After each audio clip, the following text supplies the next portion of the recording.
சிவப்பு கோடு பட்டை குறிப்பிடாமல் உள்ள எந்த ஒரு ஆன்டிபயாட்டிக் மாத்திரைகளையும் வாங்க வேண்டாம் என தமிழக பொது சுகாதாரத்துறை அறிவித்துள்ளது.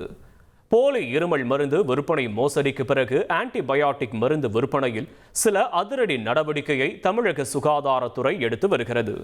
அதன்படி ஆன்டிபயாட்டிக் மாத்திரையின் அட்டையில் பின்புறத்தில் சிவப்பு கோடு பட்டை இருந்தால் மட்டுமே மருந்துகளை உட்கொள்ள வேண்டும் என கூறியுள்ளது.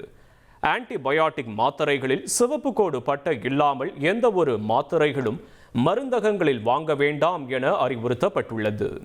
சிவப்பு கோடு பட்டை இல்லாமல் விற்பனை செய்தால் மருந்தகங்களில் ஒட்டப்பட்டிருக்கக்கூடிய QR ஸ்கேன் மூலம் புகார்கள் அளிக்கலாம் எனவும் சுகாதாரத்துறை அறிவுறுத்தியுள்ளது. இனி செல்லும் இடமெல்லாம் செய்தி. தந்தி டிவியின் வாட்ஸ்அப் சேனலை ஃபாலோ பண்ணினா செல்ல இருக்கும் இடமெல்லாம் செய்தி. இதோ QR கோட் இப்பவே ஸ்கேன் பண்ணுங்க, ஃபாலோ பண்ணுங்க.